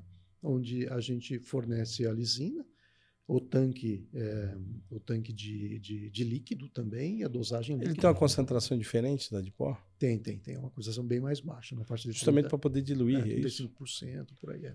E a de pó é quantos por cento? Não me lembro. 60%. 60%. Quer dizer, quase metade da concentração do que teria na de pó você tem lá no líquido para fazer a aplicação, é isso? Exatamente. Mas tem funcionado também em larga escala para clientes? Sim, muito. A nossa lisina, nosso Biolis, por exemplo, ele é 60%, né? Porque ele é um sulfato, né? Perfeito. Então ele tem, no grão ele tem a biomassa junto, por isso que ele tem 60% de lisina, o restante é biomassa. Então, dentro dessa biomassa você tem uma série de outros componentes, outros aminoácidos, como metionina mesmo, treonina, valina, e além disso também você tem fósforo, outras coisas. Né? Então, Perfeito. essa é a composição dela. A metionina já é 99%. Então, só ela. Aí é pó e boa, né? Embora. E a lisina líquida, na faixa de 33% de concentração. Em concentração de uso, isso aí. Então, você tem ferramenta hoje para que se possa trabalhar dentro de cada uma das situações. Totalmente. Que o cliente apresenta ali a possibilidade de uso. Né? Vamos falar assim. E que você acredita que esse caminho, por exemplo, em ruminantes, eu acho que monogástrico não precisamos nem discutir a questão do aminoácido, tá? Isso aí tá.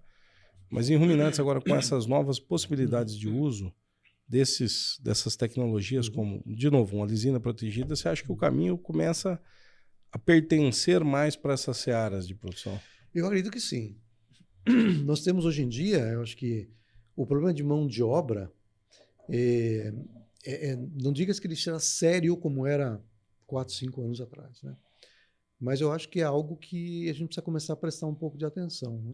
Por exemplo, um dosador automático de aditivos, por exemplo, de repente num grande confinamento é algo que faz diferença. Viável. Faz diferença, entendeu? O equipamento ele pode ajudar a não ter desperdício de usar corretamente. Exatamente. Outra coisa, os NIRs também, né? A tecnologia NIR também, né? A dosagem de aminoácidos, né? Nós temos também o nosso NIR e as nossas soluções, eles também entram na parte não só da avaliação de aminoácidos, mas também da avaliação de proteína, né? Avaliação de cinzas, né? Toda essa parte toda aí, ela pode fazer de outros ingredientes da dieta se tiver curva para isso também, sim, né? De análise, claro, né? Claro. Paulo, eu acho isso sensacional, porque às vezes a gente não enxerga o que está por volta de um grande negócio, de uma grande empresa, e a gente não entende as soluções. Por vezes passa só por produto. Exato. E isso é muito injusto, né? Na realidade, isso tudo se desenvolve através da observação do uso do seu produto, né? Sim, sem dúvida alguma. Você vai aprendendo. Você vai aprendendo. Você vai, como é que eu posso ajudar meu cliente? Olha como é que ele está usando. Observa como ele está usando. E aí você começa a ter aí um processo de inovação, né? Dentro do seu conceito de produto, né? Que no fundo essas soluções são extensões do produto. Sem dúvida alguma, porque senão não vai funcionar da forma que tem que ser. Hoje em dia, se você não tiver uma tecnologia de dosagem numa grande fábrica de ração de aves, por exemplo, de frango de corte, você não vende, simplesmente você não vende. Ninguém vai pegar seu saquinho de 25 quilos. Não quer mais saber disso aí. Não quer. Então você tem que ter uma solução de dosagem, senão você não vende, né? Muitas vezes a tecnologia é um pressuposto que você tem para poder vender. Né? Porque ela se adequa àquilo que ele precisa no dia a dia dele. Se você não correr atrás disso, o seu cliente vai ensinar você a correr atrás. Boa. Essa eu guardei. Não, é verdade. O maior professor nosso é o cliente. Boa. É o cliente. É o maior professor que nós temos. Né? Bom, vamos entrar na parte agora mais light, assim, nesses minutos finais da entrevista, mas eu queria que você deixasse, antes da gente entrar nessa fase, se as pessoas que estão nos ouvindo quiserem entender um pouco mais dessas tecnologias, procurar a equipe da Evonik, querer mais informações de uso disso, quem pode responder isso melhor do que ninguém é a equipe tua da Evonik lá. Como é que é o site da Evonik? www.evonik.com, né? E lá dentro você só escolhe a região, Brasil, e você vai ter todo o mapeamento ali de especialidades, né? Porque a Evonik, na realidade, ela é uma empresa química global, né? Com várias divisões, né? A Animal Nutrition, que é a nossa, né? Ela é uma das divisões do negócio. Então lá dentro você vai escolher Animal Nutrition e lá dentro de Animal Nutrition você vai ter... Na cascata e mexe em tudo isso. Porque a gente tem um setor de tintas, a gente tem um setor de vernizes, um setor de superabsorventes, a gente tem... Extintor de incêndio, tem coisa, né? Pouca gente sabe disso, cara.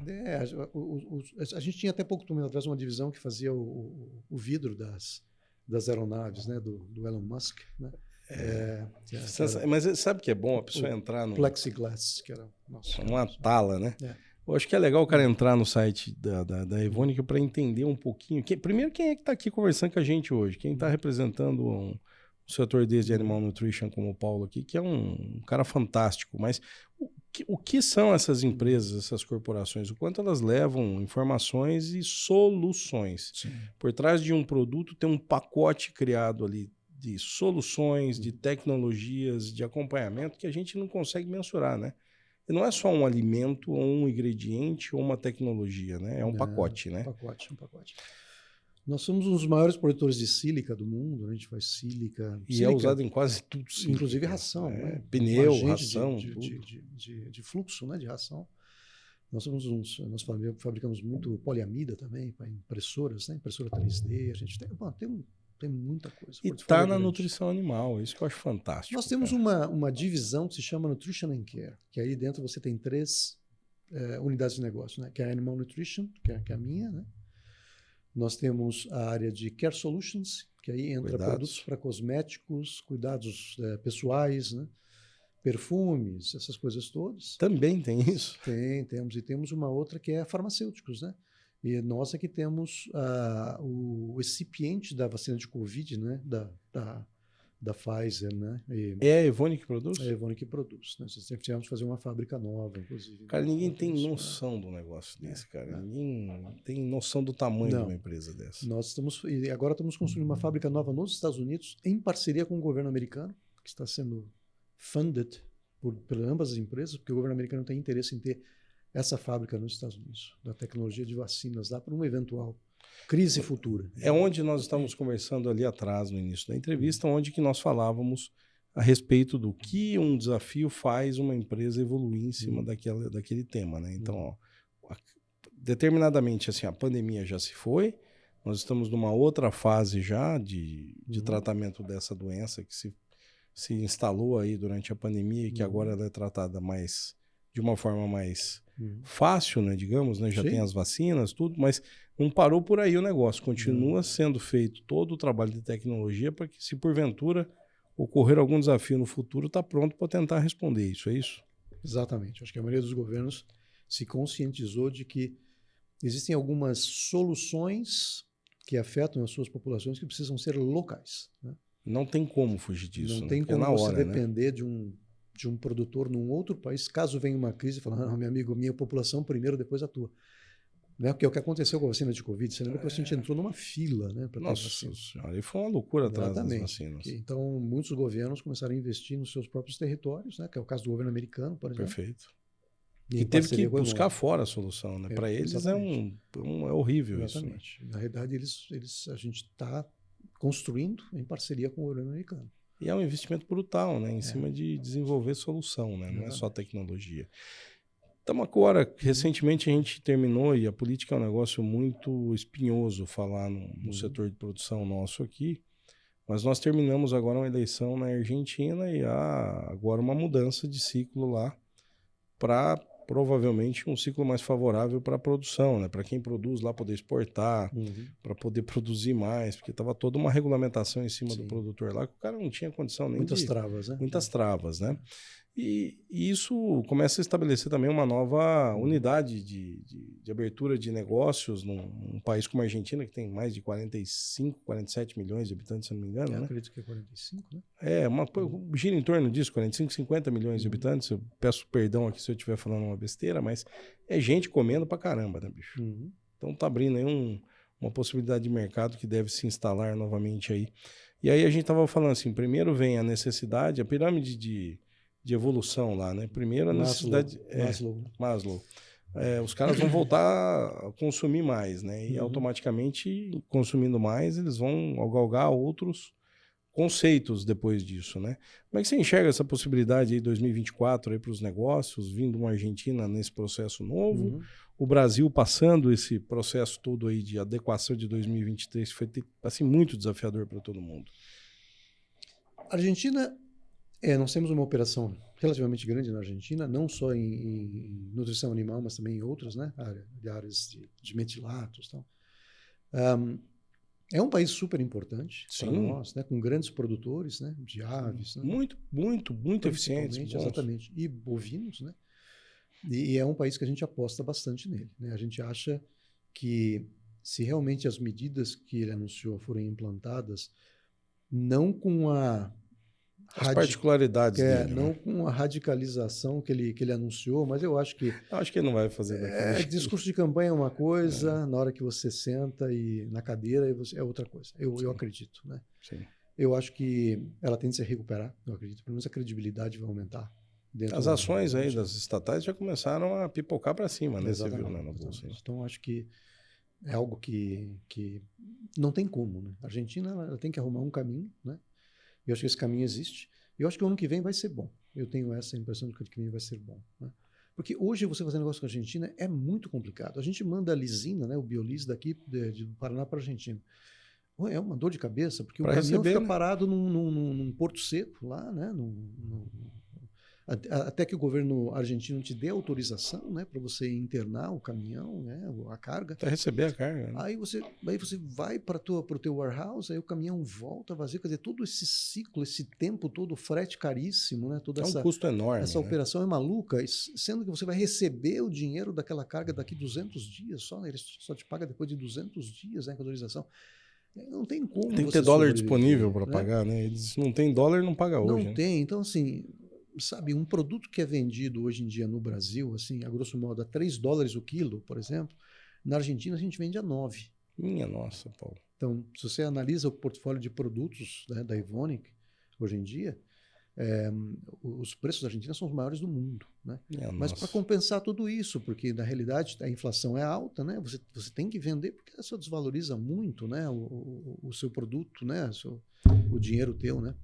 Então, o tempo entre você vender para o cliente e receber, pagar, receber 60, 90 dias, você perdeu aí nessa brincadeira quase 40%, né, 30%. Não, se você não sobretaxar isso aí, fica inviável você fornecer, né? Exatamente. E é duro. E qual é a tua ideia de 2024, 2025? Vocês estão animados? Vamos botar o pé no acelerador cada vez mais? Eu estou vendo que está tendo um movimento em ruminantes agora pesado, né? Sim, não, pretendemos. No Brasil, a gente foca realmente em crescimento aqui, né? Acho que esse ano aqui, 2023, a gente teve muitos desafios, né? Sim. Nós, como empresa europeia, sofremos muito, porque a Europa, como todo, sofreu muito, né? Com custo de energia. Então, e a gente traz produtos da Europa. Então, aqui a gente acabou sofrendo em termos de... Impacto de câmbio também, né, Paulo? De câmbio, mas assim... pouco, né? Principalmente a Europa, com a perda do fornecimento do gás russo, fez com que as empresas europeias, de forma geral, tivessem que buscar energias alternativas. Né? E essas energias alternativas são caras. Né? Eólica, custo, né? Solar. A gente conseguiu. A Evonik tem uma matriz energética totalmente diferente do que a gente tinha 2 anos atrás. Fantástico. Porém, muito mais cara. Então, produtos encareceram. Isso é um fator que afetou a Europa como um todo. Né? Então, a Europa, hoje em dia, sofre. Né? A gente traz alguns produtos da Europa, ficaram mais caros, tem um impacto. Né? Exatamente. Mas a gente ainda acredita que o mercado brasileiro vai se recuperar esse ano que vem. Né? A gente está numa progressão, né? de ascendência. De ascendência. E fora que o Brasil é incrivelmente fantástico, né? Uma vocação assim, para a produção agro, né? E proteína animal também. Eu acho que quando a gente tem crise, a gente cai 1%, né? Negativo 1%. Sente-se menos, né? Em relação aos outros territórios. Exatamente. Né? Acho que a nossa vocação não deixa de sofrer muito. Né? E é claro que a gente sofre na lucratividade, no preço. Lógico, mas tem que abrir mão de muita coisa. Muita coisa, mas efetivamente, acho que o mercado como um todo, eu acho que o ano que vem vai ser melhor do que 2023. Eu sou otimista com relação ao ano que vem. Nós falamos em 2022 sobre o Indied, apaga 2022. 2023 vai ser abaixo de 2022. Você foi certeiro nisso. Uhum. Vamos esquecer 2022, não compara 23 com 22, que as coisas são diferentes. Não. E de fato isso aconteceu. Então eu achei muito legal você falar essa sensibilidade de negócio, porque um pouco é o ciclo de otimismo também, né, Paulo? Você começa a ver as pessoas um pouco menos pessimistas e tocando adiante projetos que estavam engavetados, às vezes.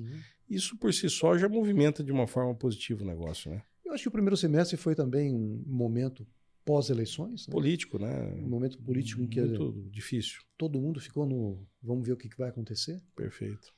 E eu acredito assim, se não houverem medidas drásticas, né? Estáveis, né? Medidas que sejam estáveis. Né? Aí a gente se adapta à situação de mercado. Né? Que coisa incrível para o Brasil. Né? Nós somos muito assim.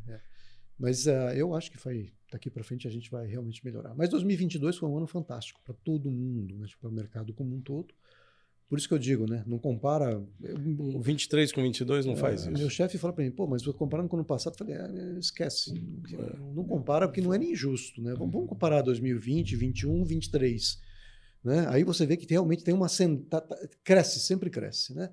Agora, 22 é assim, né? 22 e aí 23. Entendeu? Então, São aqueles dentes que a gente fala nos gráficos que nem sempre são positivos, né? Você não está mexendo em eletrocardiograma, né? exatamente. Você tem que tomar cuidado porque você precisa ter uma curva de ascendência que tenha uma lógica, né?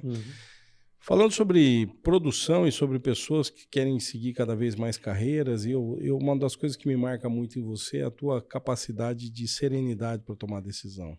Eu acho isso uma das senioridades mais evidentes, além da sua capacidade de direção de times, de equipe, de pessoas, a capacidade de leitura, de escutar e transmitir para a equipe as coisas, para os negócios, para os clientes. Eu vejo você tocando o negócio ainda com clientes, você indo em clientes, talvez menos do que você gostaria de visitar, mas você mantém esse contato para entender.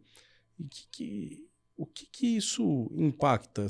Um líder que não se mistura, um líder que não está envolvido, um líder altamente impositor das coisas, autoritário nas empresas. O que vai começar a acontecer com esse cara aí daqui para frente?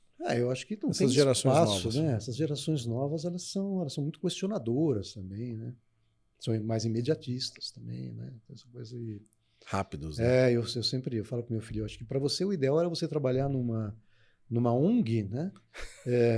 Meio período e ter salário de presidente da empresa, né? Porque é o ideal, né, que ele quer. Né? Que é o que eles querem. Né? Ele está fazendo medicina, né? Ele faz medicina. É um bom garoto. Isso eu não posso reclamar. Você é muito orgulhoso dele. Parabéns. Obrigado. Mas eu acho o seguinte, eu acho que é meio clichê, né? Mas assim, o resultado... Mas é bom perguntar isso. É bom, claro. Mas ainda existe muito líder que é só na imposição. Mas assim, é aquela história, né? A partir do momento que você vai crescendo na organização, cada vez menos você tem influência naquilo que traz dinheiro, que é o cliente. Pô, a distância que eu tenho para o cliente, né? É muito maior do que antes. É muito maior do que antes. Eu estava no cliente praticamente todo dia, né? Pelo menos 3 dias por semana, 4 dias por semana, viajando. E hoje em dia eu tenho esse afastamento do cliente, né? Mas esse afastamento, na realidade, me diz que tudo que eu faço, né, para chegar até o cliente demora e passa por alguém, né? Passa por pessoas, às vezes 1, 2, 3, 4 níveis até chegar no cliente, né? Então, se você não tiver o foco na sua equipe, né, nas suas pessoas, um bom relacionamento, uma boa comunicação, nada de que você quer implementar ou fazer vai chegar lá na ponta. Né? Tudo você faz através de outros, através de terceiros. Né? Então, o seu braço vai ficando cada vez mais curto. Né? Para chegar, vai ficando cada vez mais curto, porque você não consegue chegar lá na ponta. Tem que ter alguém aqui que você tem que se relacionar. Isso é uma coisa que eu até aprendi tarde na minha carreira. Eu acho que não, Paulo. Eu acho que você sempre foi um cara de boa relação. Não, mas eu acho assim, eu como fui engenheiro, tal, essas coisas todas, eu acho que eu demorei para aprender isso aí. Né? Então, puxa vida. Não, sério. Eu acho que assim, se eu tivesse aprendido a gerenciar times melhor, equipes, tratar pessoas melhores, eu acho que eu teria chegado na posição que eu tô, que realmente não é uma posição... É uma posição muito elevada. Não, é uma posição, tudo bem, mas assim... Mas merecida. Exatamente, mas eu teria chegado mais cedo, eu acredito. Entendeu? Mas você não acha que você chegou num momento onde você tem essa capacidade de avaliar isso com uma serenidade ímpar, né? Não, é por isso que eu digo, nada acontece dentro do seu... Por acaso. Você me deu muitos conselhos na minha vida, nos momentos difíceis que eu tive de preparação dos negócios que hoje estão aí com os meus sócios, que são pessoas que acreditaram em mim, me dão apoio, são minha família. Foram muito importantes. A sua ponderação sempre foi muito importante no ponto de visualização das possibilidades e não só dos problemas, entendeu? Sim, sim. Eu acho que isso é uma liderança diferente, Paulo. Você exerce uma liderança. Eu estou falando aqui para quem está assistindo, poucas vezes vocês vão ter liberdade de assistir uma entrevista dessa com uma pessoa do nível do Paulo, porque é muito fácil, às vezes, chegar nas corporações. Não estou dizendo que é absurdamente impossível, não. Às vezes é mais fácil do que se imagina em cargos altos. Se mantém alto nível diferente. Eu vou fazer um paradoxo aqui com o Pelé. Ser craque é uma coisa, ganhar 3 Copas é outra. Isso é fato. 3 Copas. Eu tenho 8 bolas de ouro, ganhei uma Copa. Ser craque é uma coisa, ganhar 3 Copas do Mundo e terminar a carreira em alto nível, como ele terminou, é para poucos. Sim. Perfeito? Então, assim, eu acho que desenvolver times e equipes é uma coisa que não é uma habilidade de qualquer um. Agora, conseguir fazer isso e desenvolver um trabalho como você desenvolveu ao longo da tua carreira em diferentes empresas com muito sucesso, isso é singular. Isso é singular. Você é rasgazão de seda porque eu não gosto de rasgar seda de homem, não. Não, eu até aceito o elogio, mas eu digo assim, de novo, eu aprendi isso relativamente tarde. Se tivesse aprendido mais cedo, acho que eu teria contribuído melhor, né? E teria talvez chegado na posição que eu cheguei mais cedo, né? Mas eu não tenho nenhuma... Assim, não me arrependo de nada, não arrependimento nenhum de nada. Tal. Eu acho que é tudo um processo. Né? A gente amadurece, é um processo. Em algumas coisas, meu filho é mais maduro que eu. Então, eu encaro isso naturalmente, as pessoas são diferentes. Sim. Você sempre foi um cara muito maduro, você sempre foi ter facilidade de mexer com as pessoas. Né? Apanhei muito também. Você apanhou muito. Eu acho que se eu te dei muitos poucos conselhos, né? Foram valiosos. Numa mão, mas coisas são pequenos detalhes. Você é um profissional que, vou dizer para vocês, tive poucos profissionais completos que eu já vi na minha vida, você é um deles. Né? Não, que isso, pô, trata bem pessoas que trabalham contigo, orienta, dá um coaching fantástico, tem um relacionamento com clientes, é um empreendedor, né, com a Imbra. Então, assim, Diete, eu até agradeço o elogio, mas acho que é um Paulo, eu exagerado. Acho assim, não é exagerado, não. Assim, o cara que eu mais queria entrevistar aqui nessa volta do ImbraCast, com o tempo acho que vai ficar mais difícil cada vez mais eu estar aqui fazendo isso aqui que eu estou fazendo hoje, mas esse eu não queria deixar de conversar, que é o Paulo. Na minha carreira, talvez seja uma das pessoas que eu mais tenha procurado nos momentos de tomada de decisão mais importantes para ouvir. Porque a gente se bloqueia muito, tá, Paulo? Para as coisas que a gente não quer ouvir. Sim. Quando a gente não quer escutar, sabe que tem que escutar, mas não quer escutar. Você já viu isso? Claro que é. É complicado. E às vezes é muito melhor você escutar de uma pessoa que você tem a plena consciência que está falando aquilo pro teu bem. Acima de tudo, pro teu bem. Porque muitas vezes, quando você está ferrado lá, você está na sarjeta lá, o cara vem e acaba de chutar teu pescoço, entendeu? Pisa na cabeça. Não, o cara que é teu amigo fala, vem cá, senta, levanta. Isso aqui tá errado, ó. Mas calma, existe essa visão e essa possibilidade de se caminhar. Aprende a andar de novo que vai dar certo. Isso aí que é o que a gente precisa na vida, um pouco mais de lealdade, amizade, né? E essas corporações grandes, elas não são grandes à toa, porque tem determinados líderes como você e outros ótimos profissionais e valores que estão por aí. Agora, o contrário é muito verdadeiro. Eu passei pela minha carreira por alguns dissabores de pessoas, não comigo, mas com as empresas, de não ter a capacidade de liderança necessária dos times e se perder todo um time, cara. Sim. Eu vi isso acontecer na minha frente. Eu também. Perder todo um time fabuloso de pessoas. Então, assim, isso é o quê? Isso é falta de visão, é miopia de negócio, de tratamento de pessoas. Ser duro é uma coisa, isso você me ensinou muito. Eu lembro que você me disse uma vez assim, olha só, gente, isso é muito legal. A chapa tá quente, você tem que ensinar os caras que tá esquentando para tirar o pé do chão e correr atrás. Tem que ser verdadeiro nas coisas, né? E eu acho que essas coisas todas nos trazem à realidade, não a fantasia. O mundo não é sempre colorido do jeito que todo mundo acha, né? Preto e branco também. Né? Eu acho assim, comunicação com a equipe é fundamental. Tem que ter jogo limpo, transparente. Quando você está em crise, você está em crise. Meu amigo, estamos em crise, temos que fazer alguma coisa. Né? Não adianta ficar escondendo, né? Tem que mudar. E aí sim todo mundo evolui. Mas eu acho que também é uma coisa fundamental na vida da gente, que às vezes a gente não tem isso, né? Que é a amizade onde você pode consultar, pegar uma opinião, né? O que você acha que eu devo fazer? Porque quer queira que não, Jed, quando você cresce nas organizações, né? Você fica cada vez mais solitário. Né? Sem dúvida. Entendeu? Você vai ficando cada vez mais solitário. Então, assim, você ter colegas, pares, pessoas de mercado, que você pode conversar, trocar uma ideia, trocar uma opinião, é fundamental, né?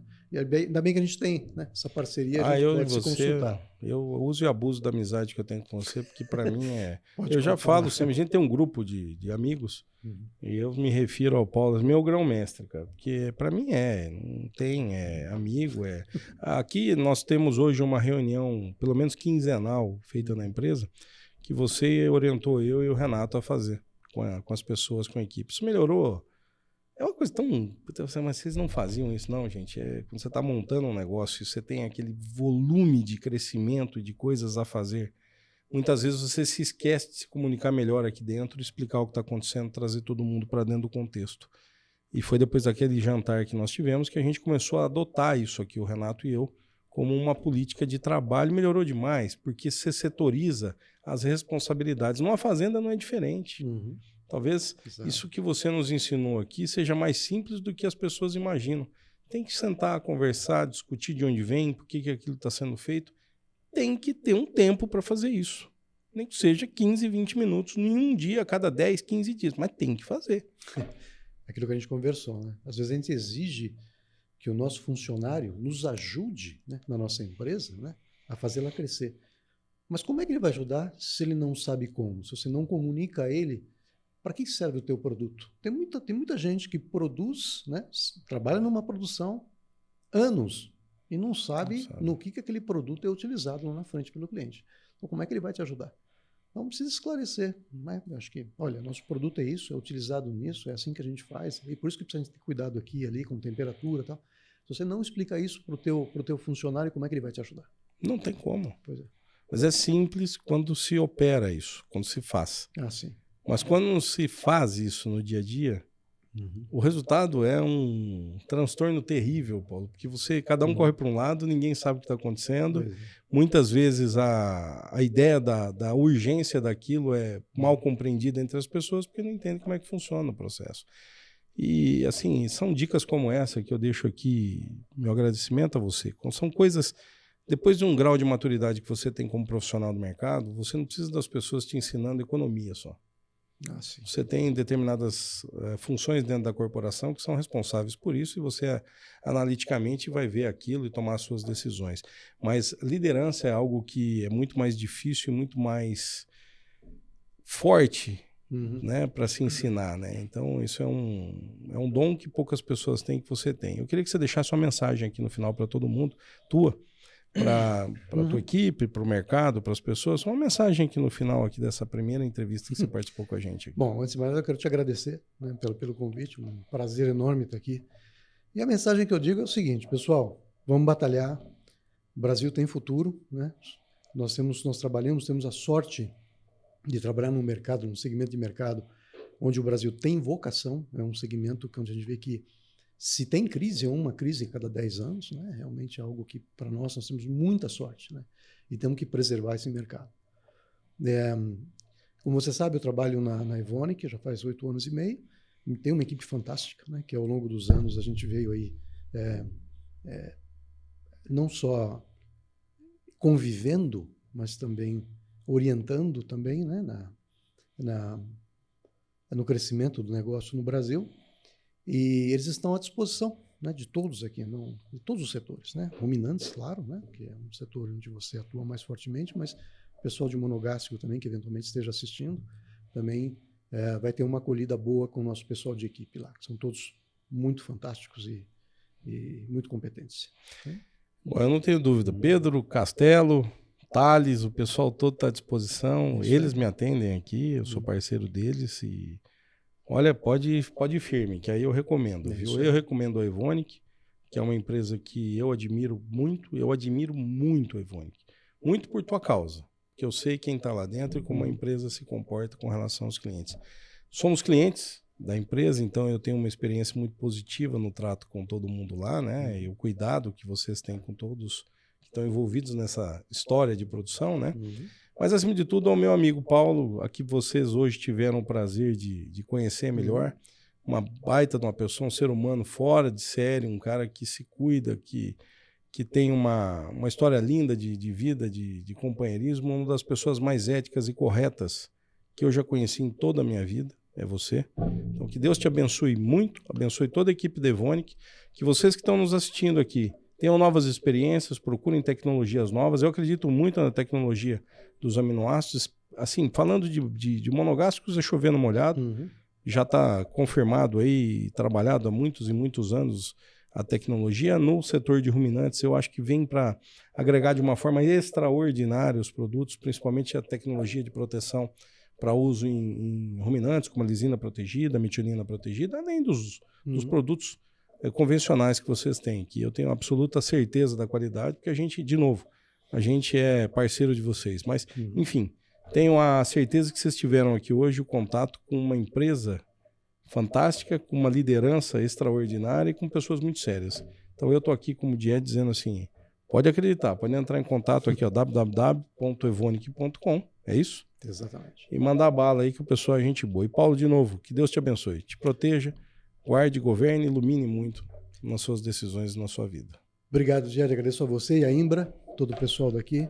Sucesso para vocês também. Tamo junto, ó, não esquece, clica lá no sininho, curte o canal, nos acompanhe. Eu sei que as entrevistas são longas, mas valem a pena.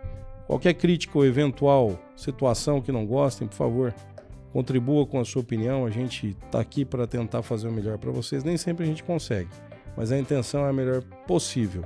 E se gostou, curte aí novamente. Senão o tio taca a câmera na minha cabeça aqui, ó, ele está ali do lado. Um abraço a todos, que Deus ilumine vocês também que estão nos assistindo. Espero que tenham curtido bastante as informações e essa pessoa extraordinária que é o Paulo Teixeira. Fique com Deus, até a próxima, com mais um ImbraCast.